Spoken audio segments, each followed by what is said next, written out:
Jamii zinazoishi katika mtaa wa Riruta katika eneo bunge la Dagoretti Kusini zilikuwa na kila sababu ya kuwa na furaha baada ya Askofu Andreas Makarios wa kanisa la Orthodox humu nchini alipoalika katika chakula cha mchana. Mengi ni katika mseto wa kaunti.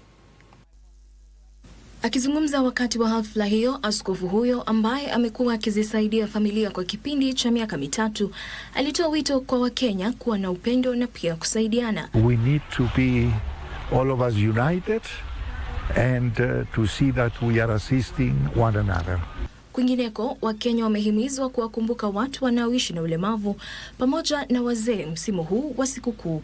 Wito huo ulitolewa huko Changamwe katika kaunti ya Mombasa wakati wa hafla ya kusherehekea sikukuu ya Krismasi iliyoandaliwa na kanisa Katoliki la St. Mary's ambayo iliwaleta pamoja watu wa matabaka mbalimbali.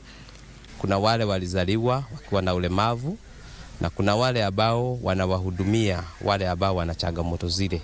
Na mara nyingi tunakuta kwamba hawa watu wote hawapati nafasi ya kutangamana na watu. Kwa hivyo lengo kubwa la leo ni kwamba tuweze kushiriki pamoja katika sala, ibada ya misa tumeanza nayo. Pili, tuweze kushirikiana katika chakula cha mchana ili na wao wajisikie kwamba wako na mtu ambaye wanaweza tembea na yeye, wanaweza zungumza na yeye. Hayo ya kijiri, mbunge wa Kipkelion Mashariki Joseph Cherorot ametoa wito kwa wananchi kuwakumbuka wasiojiweza katika jamii. Akizungumza alipotembelea kituo hicho cha watoto yatima cha Bethel Faith kilichoko huko Londiani katika kaunti ya Kericho, Cherorot alisema wasiojiweza hawapaswi kuachwa nyuma msimu huu wa Krismasi, akisema sikukuu ya Krismasi ni wakati wa kuonyesha upendo. I'm trying to interpret the meaning of Christmas, whereby we share with our colleagues, we share with our friends, we share with our families, we share with our neighbors. Na katibu katika afisi ya Rais Arthur Osia ametoa wito kwa wakazi wa Busia kudumisha utamaduni wao kama aina ya utambulisho na utangamano. Akizungumza wakati wa sherehe za utamaduni wa jamii ya Teso, Osia alikariri umuhimu wa sherehe kama hizo kwani zinakuza wasanii chipukizi walio na vipaji. Muhimu wa festival hii ni kwamba inawaleta watu pamoja. Jambo la pili, inakumbusha watu juu ya mila zao, sio mila za kuharibu, bali mila zile za maana, za kujenga, za kunufaisha na kusimamisha jamii za watu.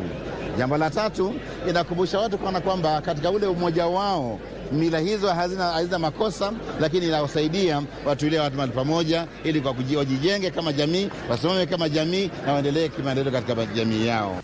Na hatimaye serikali ya kaunti ya Migori imeanza kusambaza matangi ya maji kwa taasisi za masomo ya chekechea, hatua inayolenga kukabiliana na uhaba wa maji unaosababishwa na kiangazi katika eneo hilo. To supply over 400 tanks by end of 2032 and we hope that our schools, our hospitals and maybe the churches being owned by the community will be part of the beneficiaries of these tanks. Mpango huo ni mojawapo wa mikakati ya serikali ya kuhakikisha wakazi wanapata maji safi hasa katika taasisi za umma. Jacqueline Masharia, Darubini.